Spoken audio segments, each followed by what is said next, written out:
है, बहुत सारे लोग यहाँ पे रहे हैं। हर चीज प्रभावित होता है, रोजी रोजगार, दंगा उंगा से हर चीज प्रभावित होता है। मतलब बदलाव चाहते हैं, हाँ वोटर हैं। जी सर। मिले, हमारा विकास हो, हमारे जिले का विकास हो, पर व्यक्ति चाहता है कि आप अच्छे से कमाए और अपना रोजगार अच्छे से चले, एक माफिया के चक्कर में ना पड़ के अपना आने वाली नमस्कार, मैं हूँ नितिन द्विवेदी। तो यूपी में इस वक्त आखिरी फेज की वोटिंग हो रही है और 7वें चरण का चुनाव जो यूपी में आखिरी फेज का चुनाव होना है उसमें 7 तारीख को वोटिंग पड़नी है। इसी के मद्देनजर आजमगढ़ से हमारी टीम चल करके इस वक्त मऊ विधानसभा में आई है और मऊ जिले में आई है और मऊ जिले में इस वक्त 4 विधानसभा सीटें हैं। अगर बात की जाए चुनावी आंकड़ों की तो यहाँ पर मुख्तार अंसारी काफी दिग्गज नेता दिखाई पड़ते हैं। लगातार यहाँ से विधायक रहे और इस बार सदर विधानसभा से उनके लड़के अब्बास उन्होंने यहाँ से ताल ठोकी है सपा से। तो फिलहाल हम यहाँ पर सदर विधानसभा सीट में हैं। ये सड़क शहर का एक एरिया है और यहाँ पर बहुत सारे हमारे कुछ जनता और जनता जनार्दन यहाँ पर मौजूद है। हम उनसे बात करेंगे कि आखिरकार चुनाव को लेकर के जो आखिरी फेज की वोटिंग हुई है मऊ में फिलहाल क्या चल रहा है। तो हम बात करेंगे, यहाँ पर हमारे साथ एक भाई साहब मौजूद हैं। जी ये बताइए, 7 तारीख को 7वें चरण की वोटिंग आपके यहाँ होनी है, क्या लगता है आपको किसकी सरकार बनेगी? सरकार बनाने नहीं, यह उत्तर प्रदेश के 356 सदर विधानसभा की है सीट पे आप जहाँ खड़े हैं। तो सबसे पहले तो जहाँ पे चुनावी मुद्दे होते हैं वो जमीनी होते हैं। आज हमारे यहाँ 25 साल बनाम 5 साल के चुनावी होने जा रहा है। यह पहली बार इतिहास में होने जा रहा है जब हम 25 साल का हिसाब मांगने जा रहे हैं। यहाँ जब 5 साल होता है, सभासद होते हैं, प्रधान होते हैं, तो 5 साल से उनको हिसाब मांगने लगते हैं। यहाँ की जनता 25 सालों में ऐसे ऐसे करते, कभी समाजवादी पार्टी के भी बहुजन समाज पार्टी में करते हुए यहाँ के आपराधिक व्यक्ति जो है, माफिया गुंडा जिनको कहते हैं, वो लोग राजनीति करते रहे। लेकिन अब ये मौका आ गया है जब जनता जो है जाग चुकी है और 25 सालों का हिसाब इस बार चुनाव में लेने जा रही है और एक बड़ी बहुमत से भारतीय जनता पार्टी के पक्ष में लोग मतदान कर रहे हैं। इसके पहले भी लोगों ने किया था, 4000 5000 वोटों से वो जीत जाते थे। मैं नाम नहीं लेना चाहता किसी व्यक्ति का, ऐसे व्यक्ति का। और इस बार यह 4000 5000 नहीं, 4000 5000 नहीं, इस बार हम लोग 10 से 15,000 वोटों से चुनाव जीतेंगे। हम सिर्फ एक चीज ये जानना चाहते हैं कि 4 विधानसभा सीट है भाई साहब यहाँ पर और मुख्तार अब्बास यहाँ पर जो है, सुन लीजिए, मुख्तार अब्बास यहाँ पर जो है वो अपनी बढ़त बढ़ाए हुए हैं। 4 विधानसभा में क्या लगता है बीजेपी यहाँ पर कितना निकाल? पिछले चुनाव में 3 विधानसभाओं में बीजेपी और यहाँ पे 6000 वोटों से करीब चुनाव हार गई थी। 4 विधानसभाओं में यह समीकरण रहा। इस बार भी हम लगभग 4 विधानसभा पे चुनाव स्थिति जीतने की स्थिति है। वजह क्या जीतने की स्थिति? हम लोग समाज सेवी हैं। समस्या इस चीज की नहीं है कि हम क्यों भारतीय जनता पार्टी की, जब बात राष्ट्र धर्म की हो, जब बात राष्ट्रीयता की हो, देश प्रेम की हो, राष्ट्रहित में मतदान की हो, तो ऐसा सबसे पहले दिमाग में आता हो भारतीय जनता पार्टी आती है। किसी भी व्यक्ति का अगर वह जाति धर्म मजहब पंथ उन सारी चीजों से हटता है और देश के बारे में सोचने की बात करता है, वहां से भारतीय जनता पार्टी की शुरुआत हो जाती है। इसलिए भारतीय जनता पार्टी के पक्ष में लोग क्या बात करें, अगर रोजगार की बात करें, अगर और भी अन्य मुद्दों की, तो क्या उस पर लगता है बीजेपी सफल नजर आ रही है? देखिए, रोजगार सिर्फ नौकरियां नहीं होती, नौकरियां भी करीब आपको इस देश में बहुत अच्छी संख्या में मिली और निःशुल्क, किसी को 1 रुपया नहीं लगा। जिसको नौकरी मिली इस उत्तर प्रदेश में, कोई ये नहीं कह सकता कि कहीं से मेरे को कहीं फिर मांगा गया उसमें रुपया, रिश्वत या पैसा रुपया का, कहीं कुछ नहीं। जिसको नौकरी मिली पूरी ईमानदारी के साथ में नौकरी हुआ। दूसरी चीज होती है रोजगार। आज घर बैठे ऑनलाइन हम डीएल बनवाने जाता है लड़का, गांव का बैठा, तहसील से गांव का दूर का लड़का है, घर में बैठे डीएल ऑनलाइन करता है। आवास, राशन कार्ड, बिजली, जितने सारे हैं जन सेवा केंद्र, घर घर में, गांव गांव में बैंक खुल गए हैं, मिनी सीएसपी खोल दिए गए हैं। तो ये सारे रोजगार के ही साधन है। छोटे छोटे जो दुकान उद्यमी आपका योजनाओं के माध्यम से उनको छोटे छोटे दे करके और उनको स्वरोजगारी उत्पन्न करना। बहुत पहले महात्मा गांधी जी की संकल्पना थी, कुटीर उद्योग के बिना किसी भी देश का राष्ट्र निर्माण नहीं हो सकता। आज देश के प्रधानमंत्री कुटीर उद्योग पर ध्यान दे रहे हो। गांव-गांव में छोटे से छोटे रोजगारों को उन्मूलन के लिए हर कोई गुजरात और दिल्ली जाकर नौकरी करे, या यही रोजगार नहीं है। हर कोई सरकारी नौकरी पाए, यही नौकरी नहीं है। 1 डिस्ट्रिक्ट 1 जो आपका एक रोजगार का था, एक डिस्ट्रिक्ट हर एक जिले में एक रोजगार का उन्मूलन होना चाहिए। लेकिन लेकिन लेकिन लेकिन लेकिन हम मऊ की बात कर रहे हैं। मऊ में लगता क्या है आपको कि यहाँ पर बीजेपी निकल जाएगी?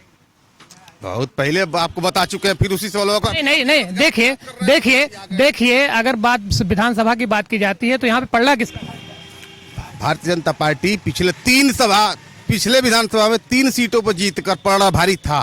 ख्याल करिएगा, एक सीट पे 6000 वोटों से हारी थी, वो भी माफिया डान जो कहा जाता है यहाँ का।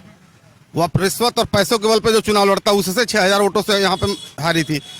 इस बार चारों विधानसभा पे मजबूती। चलिए और भी हम लोगों से बात करेंगे। ठीक है भैया, क्या नाम है आपका? राजू मिश्रा। क्या लगता है आपको यहाँ पर विधानसभा में क्या लगता है चारों विधानसभा? यहाँ से तो बीजेपी निकल रही है। हाँ, बीजेपी यहाँ से निकल रही है। चलिए ठीक है। निकल रही, मुख्तार अंसारी का क्षेत्र है ये। तो उससे क्या मतलब है? नहीं, अगर बात करते हैं उनकी यहाँ पर सपा, अगर यहाँ पर उनके लड़के हैं तो उनको कम से कम ताल ठोकी। कुछ नहीं, हम तो यहाँ दवा लेने के लिए है। यहाँ हमारा वोट वगैरह नहीं है। हमारा घर गाजीपुर जिले में है। अच्छा अच्छा। हाँ, अब बात करेंगे और भी हम कुछ लोगों से। आइए जरा यहाँ पर एक मिनट, हम पीछे हैं हमारे साथ में ये एक जी भैया, क्या शुभ नाम है आपका? हमारा विश्राम साहनी। 7 तारीख को वोटिंग है, क्या लगता है आपको मऊ विधानसभा? क्या लगता है बीजेपी आएगी? बीजेपी आएगी। तो यहाँ पर ही बताइए, बीएसपी से तो कई बार यहाँ से निकल चुके, तो 25 साल में क्या किए? 25 साल में कुछ नहीं किए। जो नेता पब्लिक के लिए, क्षेत्र के लिए करता है उसी को जनता चुनती है। इस बार बदलाव होगा, बदलाव होना आवश्यक है। क्योंकि जनता इस बार जवाब देगी। अच्छा भैया, दादा ये बताइए, पान खा रहे हैं आप, कोई बात नहीं। हम ये जानना चाहते हैं कि 7 तारीख को चुनाव है, 7 तारीख को चुनाव में किसको वोट दे रहे हैं? बीजेपी को। बीजेपी को दे रहे हैं। क्या लगता है आपको, बीजेपी निकल जाएगी? आराम से। तो यहाँ पर 4 विधानसभा है और चारों विधानसभा में बीजेपी तो अभी आई नहीं। क्लियर है। क्लियर है। कैसे लगता है, मतलब किन मुद्दों पे लगता है आपको? जी, किन मुद्दों पे लगता है कि बीजेपी आ जाएगी यहाँ पे? आराम से निकलेगी। अच्छा आदमी अच्छा को दुनिया वोट देगी ना फिर। फिर चारों विधानसभा क्लियर है। हाँ। चलिए ठीक है, ठीक है। तो एक चीज़ ये हम जानेंगे कि ठीक है, यहाँ पर कुछ लोग बैठे हैं, उनसे बात करेंगे और उधर भी कुछ लोग हैं, उनसे जानने का राय करेंगे। सदर मऊ की सदर विधानसभा ये सीट है और यहाँ है काफ़ी दिलचस्प चुनाव लगता नजर आ रहा है। ये हमारे साथ भाई साहब हैं, इनसे हम बात करेंगे। जी भैया, क्या नाम है आपका? राहुल मौर्य। 7 तारीख को आपके यहाँ चुनाव है, 4 विधानसभा सीट है, क्या लगता है किसकी सरकार बन? अरे आप तो ऐसे दिखा के बोल रहे हैं, मतलब मुंह से बोल दीजिए। कोई भाजपा। भाजपा आएगी। हाँ। अच्छा, हाँ, क्या कह रहे हैं चाचा, बताइए क्या कह रहे हैं? बोलिए। हाँ? नहीं बोलेंगे? यादव जी। अरे तो यादव जी है तो क्या हुआ, वो अपनी बात तो रखेंगे, उसमें क्या हुआ? चलिए अच्छा बताइए। अच्छा, एक चीज बताइए भाई, आप युवा हैं, क्या पढ़ाई की है? नहीं, इंटर किया है। कब किया है? 2012 में किया है। तो रोजगार मिल गया? नहीं, अभी आईटीसी में काम करते हैं। क्या लगता है किसकी सरकार बन रही है? बीजेपी। बीजेपी क्यों आ रही है? बीजेपी हर चीज में सही है ना। तो यहाँ पर तो बाहुबली लोगों का गढ़ रहा है, बहुत सारे लोग यहाँ पे रहे हैं। हर चीज प्रभावित होता है, रोजी रोजगार, दंगा उंगा से हर चीज प्रभावित होता है। मतलब बदलाव चाहते हैं। हाँ वोटर हैं? जी सर। कहाँ घर पड़ता है? प्रधान। अच्छा, तो मतलब इस बार वोट जो है वो बीजेपी जा रहा है? हाँ, बीजेपी को ही जाएगा। चलिए ठीक है। एक हमारे साथ यहाँ पर और भाई साहब हैं, उनसे हम बात करेंगे कि आखिर उनका और क्या कहना है। जी भैया, क्या नाम है आपका? जितेंद्र यति। जी जितेंद्र यति। जितेंद्र जी, ये बताइए, 4 विधानसभा सीट है मऊ में, किसकी सरकार? हम गाजीपुर के रहने वाले हैं। गाजीपुर के, तो गाजीपुर का बता दीजिए। गाजीपुर, दुल्लापुर में। अच्छा, तो क्या किसकी सरकार बन रही है? भाजपा की। भाजपा की बन रही है। कितनी विधानसभा है वहाँ पर? वहाँ पर 5 विधानसभा है। चलिए ठीक है। तो ये गाजीपुर के हैं, हम तो मऊ की बात कर रहे हैं और भी हम कुछ लोगों से बात करेंगे। हाँ, क्या कह रहे हैं? योगी जी और मोदी जी जितना काम कर दिए हैं अभी आज तक कोई किया नहीं है। हाँ, 70 साल के रिकॉर्ड तोड़ दिए हैं। जैसे क्या काम किया है, कुछ बताइए। बहुत कुछ काम किए हैं, रोड बना दीजिए कुछ। हैं, राशन दे रहे हैं गरीबों को, गैस दे रहे हैं, बहुत कुछ दे रहे हैं, पैसा भी दे रहे हैं किसानों को। रोजगार, पानी के लिए मतलब बिजली भी छूट करने के लिए बोल दिए हैं और पैसा भी दे रहे हैं 2-2 हजार किसान को।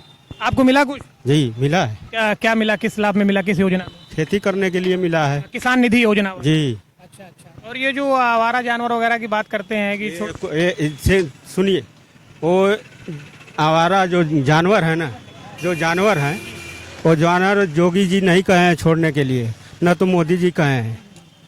हम आप जब उसका दूध दूध करके खा रहे हैं, गाय का, भैंस का, तो उसको हमको छोड़ना नहीं है। इसके पहले ट्रैक्टर चलता नहीं था और उसको खिला करके और पाल पोस के बड़ा करके हल जोतते थे। आज ठीक है, जो मतलब कि नहीं बिका रहा है, नहीं कोई जोत रहा है, ट्रैक्टर चल रहा है, तो उसको क्या करना है, उसको जगह जगह पशु को रहने के लिए जोगी जी दे दिए हैं स्थान, वहाँ ले जा करके करिए। तो मतलब ये कहते हैं कि जो सरकार नहीं, किसान इसके लिए जिम्मेदार है। हाँ, इसके लिए किसान जिम्मेदार है। वोट बीजेपी को देंगे। वोट तो बीजेपी चलिए, अच्छी बात है, बढ़िया बात है। आप हाँ, क्या ये बताइए, वोट किसको दे रहे हैं? हाँ किसको? चलिए ठीक है, बढ़िया है, आपकी बात सही है। तो ये देखिए, उनका कहना है। कुछ हमारे साथ युवा साथी हैं, यहाँ पर फुल्की खा रहे हैं। भैया क्या नाम है आप? अंशु सिंह। अंशु सिंह। अंशु जी किस बार किसको वोट दे रहे हैं? अशोक सिंह जी को। अशोक सिंह को। किस पार्टी से है? भाजपा। भाजपा से। तो ये बताइए, 4 विधानसभा यहाँ पर है, मुख्तार अंसारी यहाँ से जो है काबिज रहे हैं, और इस बार क्या लगता है बीजेपी निकल जाएगी? जी जी, यहाँ पे समीकरण बदल रहा है कि सभी लोग एक परिवारवाद और एक माफिया के परिवार के चक्कर में जनता पीस रही है। अब जनता यहाँ परिवर्तन चाहती है कि यहाँ मऊ जिले में विकास हो, यहाँ रोड अच्छी बने, यहाँ लाइटें लगे, यहाँ चौराहे का सुंदरीकरण हो, जो कि पिछले 25 सालों में कुछ नहीं किया है मुख्तार अंसारी। और देखिए ये कि अब अपने परिवार को आगे बढ़ा रहे हैं, उन्हें अपने बेटे की चिंता है, और किसी अन्य परिवार के बेटे की चिंता इन्हें नहीं है कि किसी अन्य बेटे को आगे बढ़ाया जाए। ये अपने बेटे को बढ़ा रहे हैं ताकि 25 साल जनता फिर इनके इशारों पे नाचे। ये 5 साल फिर 5 साल यूपी से बाहर रहे, यही चाहते हैं। अच्छा, ये गुंडागर्दी पे बिल्कुल लगाम लगा है जी। अच्छा, एक चीज ये बताइए, तो यहाँ पर सदर विधानसभा जो 4 विधानसभाएं हैं, आपको लगता है कि बीजेपी यहाँ से जीत जाएगी? जी जी, उम्मीद है। जनता बदलाव चाह रही है। जी जी, परिवर्तन है, परिवर्तन की बातें चल रही हैं। जनता भी चाहती है कि इस 25 साल के माफिया राज से छुटकारा मिले, हमारा विकास हो, हमारे जिले का विकास हो। पर व्यक्ति चाहता है कि यहाँ पे अच्छे से कमाए और अपना रोजगार अच्छे से चले, एक माफिया के चक्कर में ना पड़ के अपना आने वाली 25 साल फिर परेशान ना रहे। आप बदलाव चाह रहे हैं। भैया क्या नाम है आपका? यहाँ पे फुल की दुकान बहुत बढ़िया लगा रहे हैं, बहुत लोग आ रहे हैं, चुनावी माहौल है, क्या लगता है आपको किसकी सरकार बन? भैया इस बार भाजपा सरकार एकदम तय है बनना। अच्छा, बीजेपी को वोट जाएगा आपका? क्या नाम है आपका? शुभम गुप्ता। गुप्ता जी, तो इस बार मतलब बीजेपी यहाँ कमल खिला रही है? जी भैया, एकदम खिला रही है, खिलाएगी। तो बलियों का गढ़ रहा है, 4 सीट तो इस बार नहीं आई थी, लेकिन अब क्या कहते हैं इस बारे में? नहीं अभी तो भैया उतना अब हम नहीं बोलेंगे, हमको दुकान लगाना है। नहीं, दुकान वाली बात नहीं, नहीं आप वोटर हैं, इसमें कोई बात ठीक है भैया, लेकिन यहाँ कमल इस बार खिला देगी। मतलब जनता बदलाव चाह रही है, एकदम जरूरी है। भैया जरा सा एक चीज हमको ये बताइए, किसकी सरकार बन रही है इस बार? बिल्कुल निसंकोच भाजपा की। अच्छा, कैसे? उससे अशोक सिंह आएंगे यहाँ पे, बिल्कुल भावी प्रत्याशी हमारे वो, और जीतेंगे इस बार।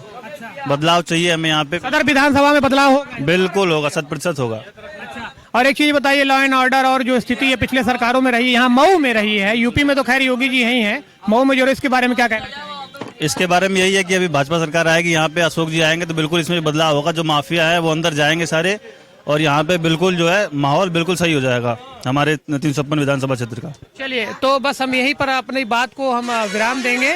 कोई और कुछ कहना चाहते हैं? भैया ये बताइए, बड़ी धूप में आप खड़े हैं, आराम से खड़े हैं, मऊ विधानसभा सदर विधानसभा है ये, सदर विधानसभा, यहाँ 4 विधानसभाएं सीट हैं, क्या लगता है आपको किसकी सरकार? सरकार तो योगी जी की बनेगी, सरकार योगी जी की बनेगी। बनेगी। मतलब वो तो सीटें तो पिछली बार जीत नहीं पाए थे, इस बार कहाँ मऊ की?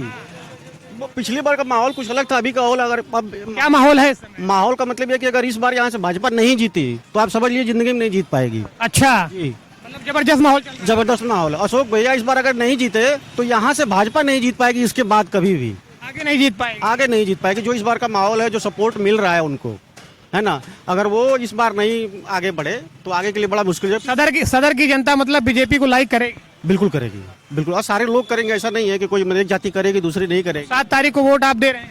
बिल्कुल दे रहे हैं, बिल्कुल दे रहे हैं। चलिए, अच्छा है। तो फिलहाल अब हमने यहाँ से जो लोगों की राय जानना चाहा कि 7 तारीख को यहाँ पर जो वोटिंग है, फिलहाल जनता यहाँ पर क्या चाह रही है। लोगों से बात करने के बाद यही पता चला कि यहाँ पर वो बदलाव चाहती है, चूंकि बीएसपी का यहाँ पे गढ़ रहा है। मुख्तार अंसारी यहाँ से विधायक रहे हैं, इस वक्त वो जेल में हैं, उनके लड़के ने यहाँ से ताल ठोकी हुई है। बहरहाल देखना ये होगा कि 7 तारीख को जनता जनार्दन अपना वोट क्या देती है और 10 तारीख को चुनाव परिणाम क्या आएंगे। अब और भी हम चलेंगे आगे विधानसभाओं के, मऊ विधानसभा में, और जानेंगे वहाँ का क्या है चुनावी हाल। निगाहें इंडिया न्यूज, हर खबर पर पैनी नजर।